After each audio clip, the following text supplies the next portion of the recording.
Hello everyone, good morning. This is Mamita Verma and I welcome all of you at my class.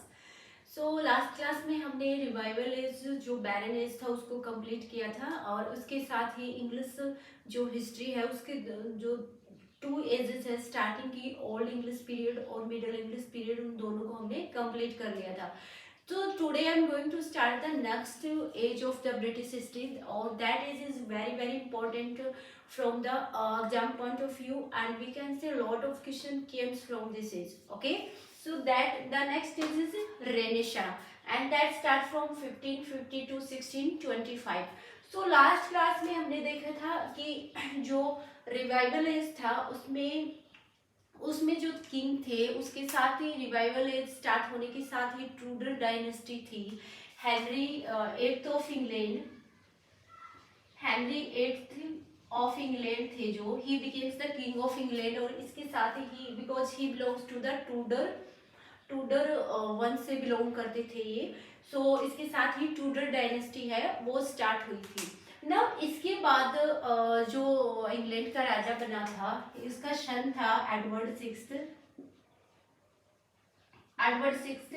He becomes the king of England okay after the death of his father. So उसके father की death हुई थी 1547 में, और उसके बाद जो इसका सन था Edward sixth he becomes the king of England. So Edward sixth जब इंग्लैंड का राजा बना था उस टाइम में he was in a very teenage. वो 9 और 10 ईयर्स का था, 9 और 10 year. Okay, so he was very small little boy and he has no knowledge about, no experience about the kingdom, how he should rule on them. ठीक है, तो उसको अपना जो राज्य है उसको कैसे चलाना चाहिए, उसको उससे रिलेटेड किसी भी प्रकार की कोई भी नॉलेज या एक्सपीरियंस नहीं था. तो जो हेनरी एट था तो वहाँ उसने क्या किया, उसकी जो एल्डेस्ट डॉटर थी क्वीन मैरी, जो क्वीन मैरी थी इसकी एल्डेस्ट डॉटर, उसको as a chancellor, as a advisor of the country उसको रख लिया गया था कि वो एडवाइज करेगी अपने उसको एडवर्ड सिक्स अपने भाई को टाइम पर कि उसको किंगडम कैसे चलाना है. तो उसको क्वीन मैरी है इसको एज ए एडवाइजर रख लिया गया था. लेकिन जो क्वीन मैरी थी इसके जो फादर थे Henry eighth, he was very famous because of his 6 marriage. So इसकी 6 शादियां हुई थी, और जो एडवर्ड जो सिक्स था वो he is not the real brother of queen Mary, ये क्वीन मैरी का स्टेप ब्रदर था. सो क्वीन मैरी जब इसको एडवाइस कर रही थी तो उस टाइम में उसके दिमाग में जो एविल इंटेंशन चल रहा था that she can be the queen of England. So उसने क्या किया, she himself killed his brother, उसने एडवर्ड सिक्स का मर्डर कर दिया and she himself became the queen of England. So Elizabeth से पहले जो क्वीन थी, एलिजाबेथ से पहले जो क्वीन बनी थी 1553 में, तो सी वॉज द क्वीन मैरी. ठीक है, सो क्वीन मैरी थी. फिर क्वीन मैरी क्या किया उसने, she was very cruel persons and she killed many religious persons on the name that she is revolting against the Protestant. So Protestants के खिलाफ वो रिवोल्ट करने के नाम पे उसने बहुत सारे लोगों को मरवा दिया था, बहुत सारे लोगों को शैल में डाल दिया, जेल में डाल दिया. तो इसलिए लोग इनके खिलाफ हो गए थे और लोगों ने डिमांड की ब्रिटेन इंग्लैंड के लोगों ने कि क्वीन मैरी को हटा दिया जाए. उसके बाद 1558 में जो क्वीन बनी थी 1558 में that is queen Elizabeth, and Elizabeth थी वो हेनरी एट्थ की यंगेस्ट डॉटर थी. सो क्वीन एलिजाबेथ बनी थी, और रेनेसा पीरियड में जो क्वीन थी वो थी क्वीन एलिजाबेथ. अब ये देखते हैं रेनेसा पीरियड है वो स्टार्ट हुआ था 1550 से 1625. तो इसको भी 2 पार्ट में डिवाइड करते हैं हम. जैसे फर्स्ट पार्ट है उसको as of Elizabethan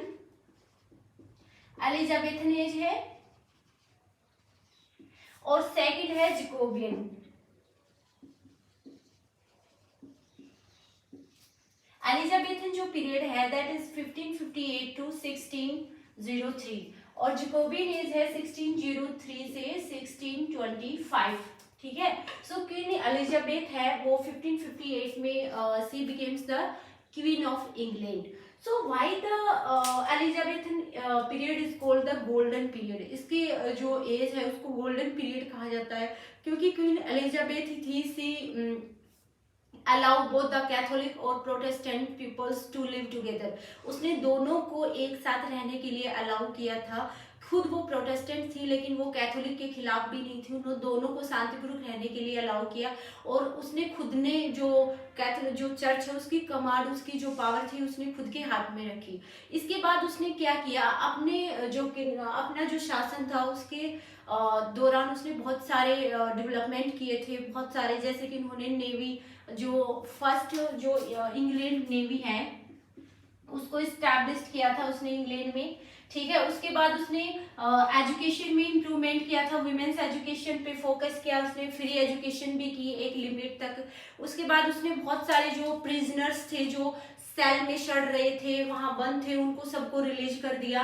and he send all the prisoners on the different field to collect the revenue so that they work something. तो वो बिजी रहे, इसलिए उन्होंने क्या किया, सभी जो प्रिजनर्स थे उनको सेल से रिलीज कर दिया और उनको डिफरेंट जो फील्ड थे उसके जो जगह जगह जो उनका जो किंगडम था वहां रेवेन्यू कलेक्ट करने के लिए उनको काम पे लगा दिया, ताकि लोगों का एविल जो वर्क है उसकी तरफ से ध्यान हटे और लोग बिजी रहे। तो उन्होंने उसके काल में ऐसा हुआ कि बहुत सारे जो प्रिजनर्स थे वो रिलीज हुए थे इस कारण से। और उसके काल में बहुत ज्यादा जैसे साइंटिफिक डेवलपमेंट हुआ था, टेलीस्कोप का जैसे, एंड जो सिस्टम था सोलर सिस्टम वाला जो प्रिंसिपल था। सो बहुत सारे ऐसे डेवलपमेंट हुए थे, साइंटिफिक डेवलपमेंट भी। सेकंड रेनेसा पीरियड है, इसका मीन्स होता है rebirth. Okay, so renaissance period है, it is start from the Italy से स्टार्ट हुआ था। एंड द पीपल है they started to take interest in the old civilisation, old Greek और रोम। जो ग्रीक और रोम की ओल्ड सिविलाइजेशन थी उसमें लोगों ने इंटरेस्ट लेना स्टार्ट कर दिया था, क्योंकि जो अदर कंट्रीज थी लाइक इंग्लैंड, ग्रीक and जो Germany, Spain, they used to visit to the Italy and they were very surprised to saw their culture, their art, their magic, their paintings, their architecture. So ये जो art था वहाँ का Italy का, इससे लोग काफी इंस्पायर्ड थे। और इस तरह से जो अदर कंट्रीज के जो पीपल थे वहाँ विजिट करने जाते थे तो आते टाइम वो खाली हाथ नहीं जाते थे, आते टाइम वो वहाँ से बहुत कुछ ऐसा जो वहाँ का आर्ट था, वहाँ का कल्चर, वहाँ का लिटरेचर था वो अपने साथ लेके आते थे। सो दैट्स हाउ जो रेनेसा था spread all over the countries. तो अदर कंट्रीज में जो रेनेसा था वो ऐसे फैला, ठीक है। सो उसके बाद क्या था, जो रेनेसा पीरियड था इसमें जो लिटरेचर था वो कैसा था, क्या जॉनर्स था, हम उसको देख लेते हैं। सो एलिजाबेथन एज में जो लिटरेचर था, फर्स्ट हम एलिजाबेथन एज कहेंगे उसके बाद जैकोबियन, ठीक है। सो अगर एलिजाबेथन एज में हम लिटरेचर की बात करें, एलिजाबेथन एज में, ठीक है। सो एलिजाबेथन एज में जो लिटरेचर था, तो literature it is mainly divide into two categories. इसमें ड्रामा था और पोइट्री।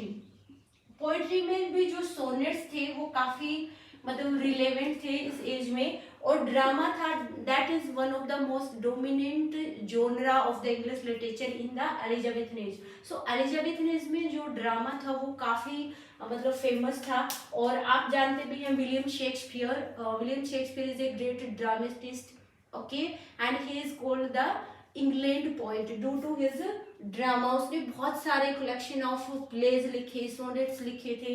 उसके बाद जो पोएट्री थी उसमें लोग मोस्टली सोनेट फॉर्म में उसको लिख रहे थे, जैसे कि एडमंड स्पेंसर है एंड फिलिप सिडनी थे। उसके बाद एसेज भी इस एज में काफी लिखे गए थे, एसेज जैसे फ्रांसिस बेकन थे, उसने बहुत सारी, he is called the father of essay, okay. तो इस एज में जो एक ग्रुप था that is also called the dramatist university wits थे। So that are 7 members and they are from the 2 different university, Cambridge और ऑक्सफोर्ड यूनिवर्सिटी से educated थे ये। और इसमें जो 7 मेंबर थे that contains the same features in their work, so they are also belong, their work is also the same kind जोनरा, dramas लिखते थे, ठीक है। तो तो जो एलिजाबेथन एज था स्पेशली वो ड्रामाज पे फोकस करता था, या दूसरी वो सोनेट फॉर्म में लिखी जाती थी, जो भी पोइट्री होती थी वो। ठीक है, सो नेक्स्ट क्लास में हम वन बाय वन करके जो पहले हम पोइट्स को लेंगे और उसके बाद जितने भी ड्रामेटिस्ट हैं उनको करेंगे डीप में।